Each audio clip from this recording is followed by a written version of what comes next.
निवेदन द्या, आम्ही खातो. तुम्ही द्या ना. Okay okay.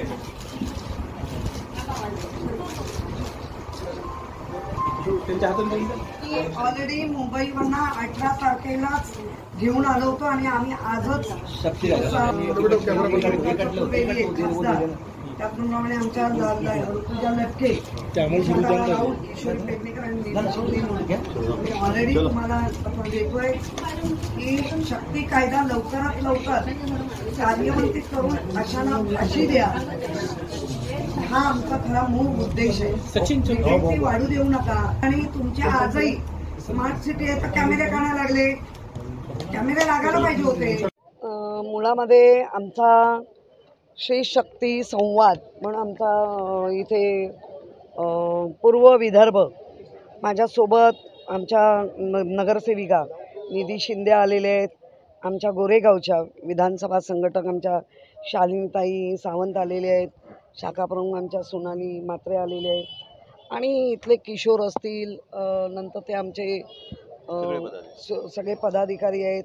इथे बाजूलाच राहणारे अलका दलाल आहेत, बोधनवार आहेत, आमच्या अन्नपूर्णाताई सुरेखाताई आहेत.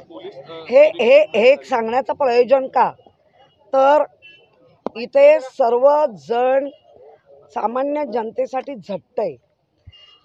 ही इथे आल्यानंतर जेव्हा आम्ही निघालो तेव्हा आमच्या प्रियांका चतुर्वेदी, त्याच्यानंतर ऋतुजा लटके आणि विशाखा राऊत यांनी 18 तारखेला आम्हाला शक्ती कायदा कार्यवंतित करा अशा पद्धतीने आम्ही पत्र घेऊन आलोच होतो त्या पोलीस स्टेशनला, तिथल्या DCP ACP कमिशनरना देण्यासाठी, कलेक्टरला देण्यासाठी. पण त्यात दुर्दैवाने ही घटना घडली आणि आमची तारीखही आज होती. आम्ही काही अत्याचारी कुटुंबाच्या बरोबर थोडीशी चर्चा केली. ते कुटुंबाचं घर पाहिल्यानंतर लक्षात आलं की अरे हे तर पूर्ण परिसर स्मार्ट सिटीमध्ये आणि आजही जर मातीच्या घरात नुसत्या तीन पत्र्यांच्या घरात अशा 2 मुली किंवा जिथे जिथे तरुण मुली, लहान मुली असतील तर असे नराधाम हे हेरत असतात आणि अशा नराधामावर फाशीची शिक्षा व्हायला पाहिजे. ही अख्ख्या देशातून आता उठाव होतोय. स्मार्ट सिटीमध्ये ही सिटी अजूनही डेव्हलप झालेली दिसत नाही. पोलिसांना पण मी सांगितलं की पोलिसांवर आमचा नक्की विश्वास आहे, पण पोलिसांना त्या नराधामांनी 4 दिवस चकवा दिला, लकवा दिला आणि सापडला नाही. काल तो सापडला, त्यामुळे पोलिसांचं अभिनंदन. पण आज मात्र ती केस इतकी मजबूत व्हायला पाहिजे की त्याला फाशीची शिक्षा झाली पाहिजे. आणि अशा नराधामांना हे सरकार म्हणजे आता सगळ्यांच्या माध्यमातून आलं आहे की गृहमंत्री जे आमच्या राज्याचे ते नागपूरचेच आहेत. 100% त्यांच्यापर्यंत ही केस गेली असणार. पोलिसांवर 4 दिवस पोलिसांवर त्याचा तपास का लागला नाही ह्याचा पण शोध घेतला पाहिजे. आज पोलिसांनी केलं आहे, त्याबद्दल त्यांचं अभिनंदन आम्ही केलं आहे. आणि आदित्य उद्धव ठाकरे त्यांना जेव्हा कळलं त्याच वेळेला त्यांनी किशोर